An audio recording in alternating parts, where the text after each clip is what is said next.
Hello everyone, मैं सैफ राजेश्वर सिंह। आज इस वीडियो लेक्चर में हम क्या डिस्कस करने वाले हैं। इस वीडियो लेक्चर में हम डिस्कस करेंगे where does the government get money for public facilities. Government के पास पैसा कहाँ से आता है पब्लिक फैसिलिटीज़ प्रोवाइड करने के लिए।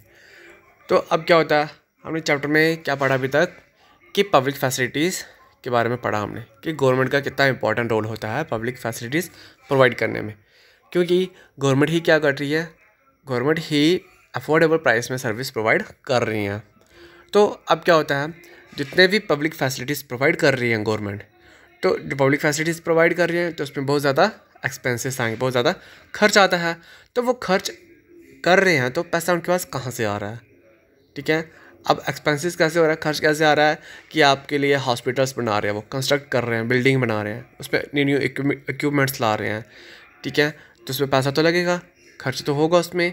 तो गवर्नमेंट के पास पैसा कहाँ से आता है, तो गवर्नमेंट क्या करती है, एक बजट होता है, गवर्नमेंट का अपना एक बजट होता है। बजट में क्या शो करते हैं, वो estimate of expenditure and revenue of government. वो एस्टिमेट करते हैं कि हमारे साल का कितना एक्सपेंडिचर होगा, कितना खर्चा होगा और कहाँ से हमारे पास रेवेन्यू आएगा, कितना पैसा होगा, हम कितना खर्च करेंगे। अगर सपोज क्या है, बजट आ गया कि हमारी कंट्री के पास 100 करोड़ बजट है पूरी कंट्री में, ठीक है, मतलब 100 करोड़ क्या है हमारे पास बजट है। तो उस बजट में से मैं क्या करूँगा कि मेरा उस बजट में कितना खर्चा आएगा, मैंने ये काम करवाना है, मैं कितना पैसा दूंगा ताकि उस बजट के अंदर वो काम हो सके। अगर मेरा 100 करोड़ है, मैं 100 करोड़ का 100 करोड़ ही लगा दूँ तो पीछे मेरी जो ट्रेजरी है वो क्या हो जाएगी, पूरी ख़त्म हो जाएगी। तो एक्सपेंडिचर तो हो रहे हैं बट हम रेवेन्यू कैसे कलेक्ट करेंगे, सवाल ये आ गया कि पैसा कहाँ से आएगा। तो गवर्नमेंट क्या करती है, the government also announce the various ways in which it plans to meet this expenses. और जो खर्चे हो रहे हैं इतने, तो गवर्नमेंट क्या करती है, ऐसे अलग अलग तरह से पैसा कलेक्ट करती है, रेवेन्यू कलेक्ट करती है। जो मेन सोर्सेज है पैसा कलेक्ट करने का, रेवेन्यू कलेक्ट करने का, वो क्या है, taxes collected from the people.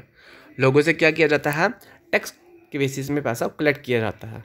अब टैक्स कैसे पे करते हैं, वो आपकी इनकम के ऊपर टैक्स लगता है, ठीक है। जैसे मान लो कि गवर्नमेंट ने क्या कर दिया, एक इनकम सेट कर दी कि हाँ साल में जिसकी 5 लाख से ज़्यादा इनकम होगी तो वो क्या करेगा, उसमें थोड़ा % जो होगा वो टैक्स पे करेगा।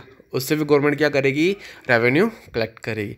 या फिर आप देखते हो जीएसटी लगता है, आप बाज़ार जाते हो, कोई भी शॉपिंग कर रहे हो, कपड़े ले रहे हो, वहाँ पे जीएसटी लगा होता है। जीएसटी मतलब गुड्स एंड सर्विसेज टैक्स। तो उस पर भी गवर्नमेंट क्या करती है, 18% थोड़ा सा टैक्स लगा के पैसा अपने ट्रेजरी में लेती है, ठीक है। टैक्स होता है, वो पैसा कहाँ जाता है, गवर्नमेंट की ट्रेजरी में जाता है। और वही पैसा गवर्नमेंट क्या करती है, किस बेस में आपको वापस देती है, पब्लिक फैसिलिटीज़ के बेसिस में आपको प्रोवाइड करती हैं। मीन्स अपना पैसा, हमारा पैसा हमें को ही लुटा रही है, किस बेसिस में, पब्लिक फैसिलिटीज़ के बेसिस में। जैसे एग्जांपल है tax on supply of water. अब देखो सर, पब्लिक फैसिलिटीज़ तो प्रोवाइड कर रही है गवर्नमेंट, पर टैक्स क्यों लगा रही है, पानी सप्लाई कर रही है उस पर टैक्स क्यों लगा रही है। देखो कुछ गवर्नमेंट क्या करती है, मिनिमल चार्जेस सेट कर देती हैं। अब पानी आपके पास पहुंचा रही है, अब गवर्नमेंट कहाँ से पानी ला रही है, पाइपलाइंस बिछ रही हैं, पाइपलाइंस को बिछा रहे हैं, तो उसमें खर्चा आ रहा है। तो आपसे एक मिनिमम अमाउंट जो है वो लिया जाता है, ठीक है, 50 से 100 रुपये आपका मंथली लिया जाता है, ताकि जो पाइप बिछाई हुई हैं, पाइपलाइंस हैं, उनको मेंटेन कर सके, ठीक है। अब उसके एडवांटेजेस क्या है, गवर्नमेंट के पास एडवांटेजेस क्या है, अब पैसा कलेक्ट कर रही है तो गवर्नमेंट का फ़ायदा कैसे होगा। देखो अब गवर्नमेंट क्या कर रही है, सिर्फ एक्सपेंडिचर करते जा रही है, अपनी तिजोरी से पैसा निकालते जा रही है। अब पूरे गवर्नमेंट में काम कर रहे हैं, गवर्नमेंट में पूरी कंट्री में क्या करती है, काम कर रही है। अगर तिजोरी ही ख़त्म हो जाए, जो गवर्नमेंट की ट्रेजरी पूरा ख़त्म हो जाए, तो वो कैसे काम करेगी, वो देश को कैसे चलाएगी। जैसे एग्जाम्पल, आपकी फैमिली में एक पर्सन जो है वो एम्प्लॉयड है, ठीक है, उसका 10,000 रुपया। अगर वो 10,000 रुपया उसकी मंथली सैलरी, तो पूरा मंथ में उसका कितना बजट होगा, वो उस सैलरी से क्या करेगा, पूरे मंथ में क्या करेगा, अच्छे से यूटिलाइज़ करेगा। जो भी एक्सपेंडिचर होगा पूरा वो सोच समझ कर करेगा, ताकि बजट मेरा सेफ रहे, बचा रहे। अगर पूरा मंथली जो है 10 दिन में ही ख़त्म हो जाए पूरी इनकम, तो आगे जो भी काम करेंगे, जो भी कुछ लाना होगा, तो कहाँ से लाएंगे वो।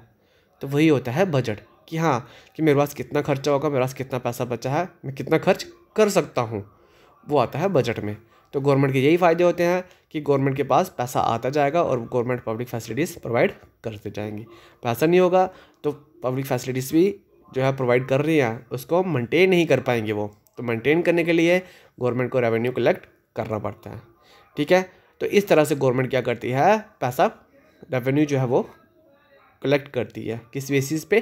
टैक्स के बेसिस पे टैक्स कलेक्ट करती है, पैसा उनकी ट्रेजरी में आता है, वही पैसा पब्लिक फैसिलिटीज़ प्रोवाइड करने में यूज़ किया जाता है। आपके लिए रोड्स बनाए जाते हैं, ठीक है, डैम्स वगैरह बनाए जाते हैं, कंस्ट्रक्शन किए जाती है, तो ये सारा पैसा पब्लिक फैसिलिटीज़ में ही यूज़ करती हैं। Okay student, thank you.